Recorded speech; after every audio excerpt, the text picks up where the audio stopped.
안녕하세요. 닥쳐라 정치입니다. 오늘 23일 뇌물수수 혐의 등으로 구속 수감된 유재수 전 부산시 경제부시장의 감찰무마 의혹을 수사 중인 검찰이 조국 전 법무부 장관에 대한 구속영장을 청구했습니다. 서울 동부지검 형사 6부는 23일 오전 조국 전 장관에 대해서 직권남용, 권리행사 방해 혐의로 사전 구속영장을 청구했다고 밝혔는데요. 그래서 조국 전 장관에 대한 영장 실질 심사는 이번 주 26일 오전 10시 30분부터 진행될 예정이라고 하네요. 그런데 검찰은 패스트트랙 상정 당시에 최입의 바미당 의원을 감금했던 자한당 의원들에 대한 수사나 박근혜 정권의 친위 쿠데타를 계획했던 계엄령 문건에 대한 수사는 내팽개쳐버리고 지금까지 몇 개월째 검찰 조직의 사활을 걸고서 조국 한 사람을 잡기 위해서 매진하는 거 아닙니까?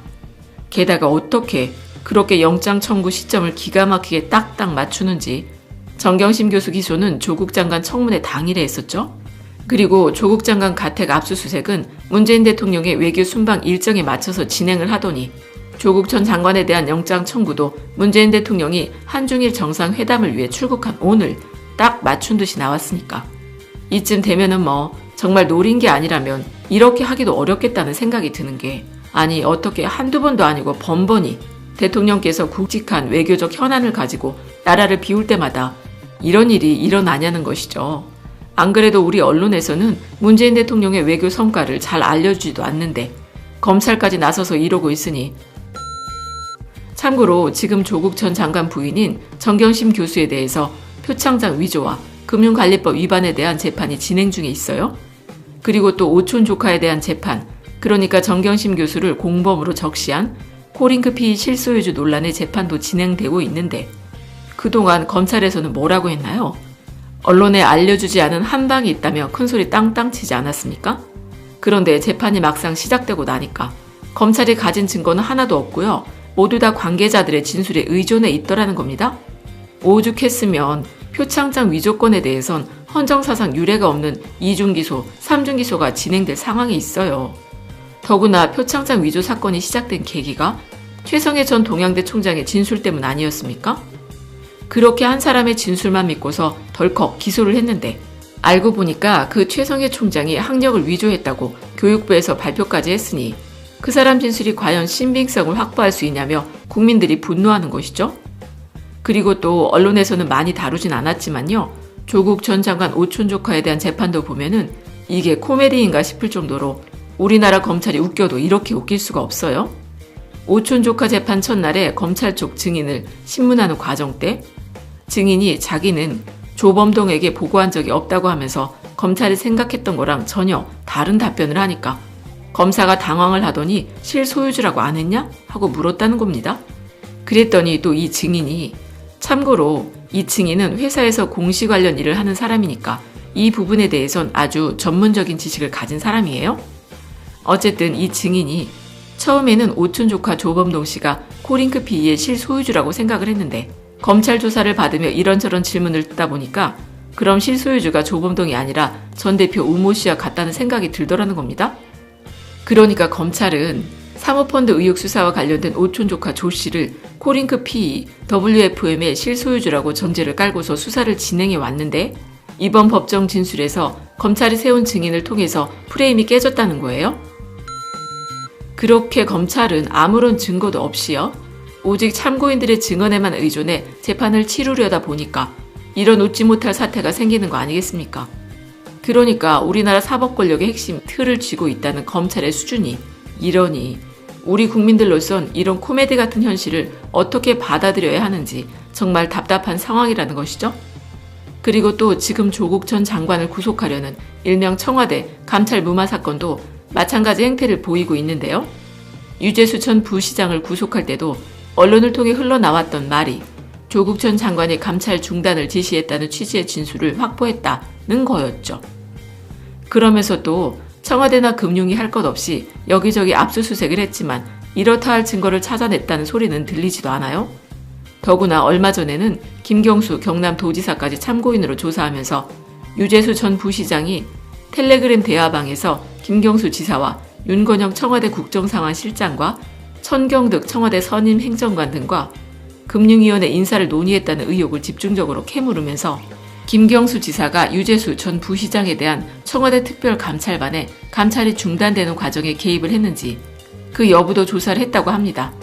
그러니까 정경심 교수 사건 때 정경심 교수와 통화 내역 하나만 있어도 아주 싸그리 불러다 조사를 했다고 하더니 이번 감찰 무마건도 마찬가지라는 것이죠?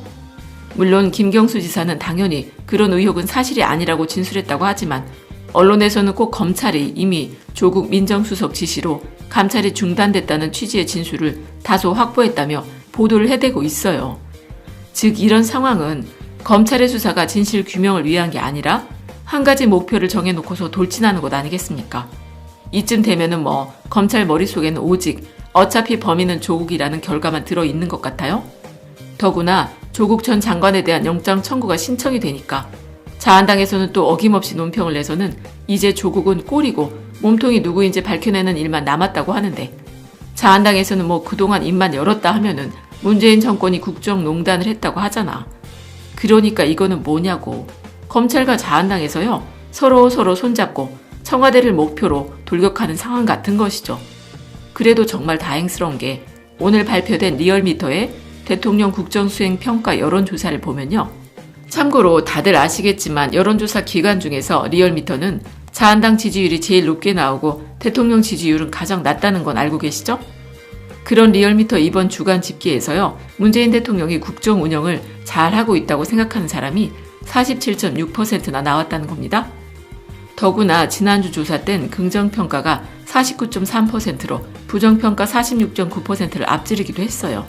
그리고 또 민주당에 대한 지지도를 보면은 민주당 39.9%, 자한당은 30.9%를 기록했는데 앞에서 말씀드린 것처럼 자한당 지지율은 리얼미터가 제일 높게 나왔었는데 검찰이 대통령 주변 인물을 가지고 그렇게 몇 개월 동안 물고 늘어지고 있어도 대통령과 여당에 대한 지지율이 하락하지 않는다는 건 검찰과 자한당에서 한 번쯤 생각해 볼 필요가 있는 것 아니겠습니까?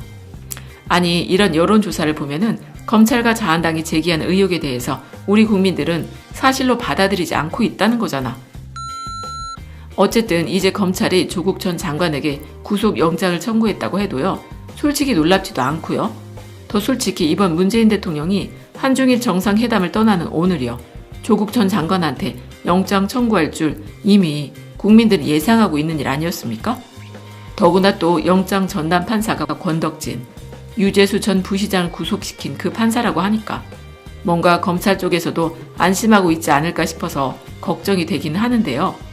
하지만 유재수 금품 수수 같은 건 알고 보면은 언론에서 아무리 떠들고 있지만 검찰의 유재수 공소장에 따르면 금품 수수 건들이 대부분 전 정권인 2010년부터 2016년 사이에 일어난 걸로 밝혀진 것 아닙니까? 아니 2010년에 아파트 대금 대여 후 채무 변제 1,000만 원, 2011년엔 200만 원 수수, 2015년엔 본인 책 강매 200만 원, 2015년엔 오피스텔 월세나 관리비 대납 1,300만 원, 그리고 2016년엔 항공권 400만, 골프채 80만 등등이 대부분 전 정권과 연관돼 있다는 거예요. 하지만 무조건 안심할 수는 없잖아. 그래서 조국 전 장관이 혹시 구속이 된다고 해도요. 조국 전 장관이 죄가 있어서 구속이 된다고 생각하는 국민들이 과연 얼마나 될까요? 리얼미터 여론조사를 봐도 전혀 문재인 정부 지지율이 떨어지질 않는데 그러니까 조국 전 장관이 구속이 된다고 해도요. 검찰개혁과 공수처 설치에 대한 국민적 열망만 더 높아질 뿐이라는 겁니다. 그리고 20대 국회에서 안 되면 21대 국회에서 하면 돼. 그렇게 반드시 검찰개혁과 공수처 설치는 하고야 만다는 의지만 있으면 20대 국회 말미든 21대 국회 초든지 무슨 상관이 있겠어. 그러니까 문재인 대통령 임기가 아직도 반이나 남았고 총선을 코앞에 두고 있는 만큼은 우리 국민들도 좀 멀리 보는 눈을 가지고 이 어려운 시기를 슬기롭게 잘 넘길 필요가 있다고 생각합니다. 그리고 지금 가장 경계해야 하는 건 정치 혐오와 진보 진영 갈라치기 아니겠습니까? 오늘 심상정 정의당 대표가 석패율 제도를 고집하지 않겠다고 하면서 발언을 했어요. 그래서 참 다행스러운 일이라고 생각이 드는데 그래도 자한당에서는 아직도 부끄러운 줄도 모르고 비례의석만을 위한 위성 정당을 만들겠다고 나서는 상황이니까 그러니까 그 어느 때보다도 진보 유권자의 현명함이 필요한 때가 바로 지금이라고 말씀드리고 싶네요. 그럼 끝까지 들어주셔서 감사드리고 좋은 의견 있으시면 댓글로 많이 남겨주세요. 감사합니다.